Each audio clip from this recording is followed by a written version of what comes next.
నేను పొద్దున్నే 4 గంటలకు లేచి 6 దాకా ఈ నేషనల్, ఇంటర్నేషనల్‌కి సంబంధించినటువంటి ఈ కొన్ని ప్లాట్‌ఫారాలు చూసుకుంటా. అందులో మ్యాటర్స్‌ని నోట్ చేసుకోవడం, ఆ స్క్రీన్ షాట్స్ తీసుకోవడం అవి పెట్టుకుంటా. ఆ తర్వాత దాన్ని ఎనలైజ్ చేసుకున్న తర్వాత టైటిల్స్ తీసుకొని కూర్చుంటానన్నమాట.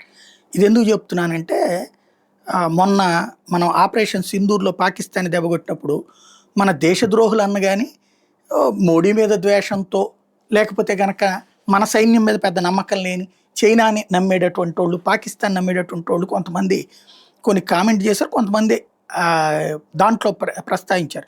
"నువ్వేదేదో అన్ని కూల్చారు, ఇన్ని కూల్చారని చెప్తున్నావు. ఏడుంది నీకెవడొచ్చి చెప్పాడు, ఆళ్ళొచ్చి చెప్పారని." నేను ఆ ఇంటర్నేషనల్ ఇష్యూస్‌లో వాటిట్లో చూసాను. ప్లస్ అక్కడ ఉన్నటువంటి ఇన్‌ఫ్లుయెన్సర్స్ కొంతమందికి సంబంధించి చూసాక అర్థమైంది.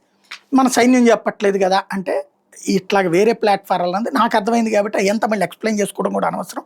నేను ఒక 5, 6 చెక్ చేసుకుంటా నేషనల్, ఇంటర్నేషనల్ ఇష్యూస్‌లో. వాటిట్లో నుంచి వచ్చింది. ఇదెందుకు చెప్తున్నా అంటే JF-17 చైనాయి కూలిని, అమెరికా F-16 కూడా కూలిని అని అప్పుడు చెప్పాను నేను.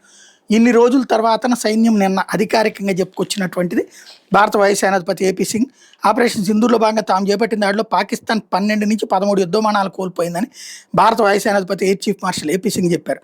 ఆ పోరులో భారత్‌కి పెను నష్టం కలిగించామంటూ పొరుగు దేశం చేస్తున్న వాదనని కొట్టిపడేశారు.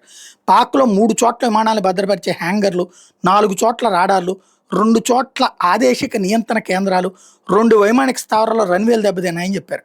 ఇంటెలిజెన్స్ వర్గాలు, ఎలక్ట్రానిక్ నిఘా వ్యవస్థల ద్వారా మేము సేకరించిన సమాచారంలో ఇది వెల్లడైందన్నారు. వైమానిక దళ దినోత్సవానికి ముందుగా ఆయన శుక్రవారం ఇక్కడ విలేకరులతో మాట్లాడారు. పాక్ వైమానిక స్థావరాలపై జరిపిన దాడుల్లో ఆ దేశానికి చెందిన అనేక విమానాలు దెబ్బతిన్నాయన్నారు. C-130 తరగతి చెందిన సైనిక రవాణా విమానం కూలింది. గగనతల ముందస్తు హెచ్చరిక నియంత్రణ AWS అవాక్స్ అనమాట విమానం కూలింది. కనీసం 4-5 ఫైటర్ జెట్లు, చాలా వరకు అవి F-16 యుద్ధ విమానాలు అయి ఉండొచ్చు.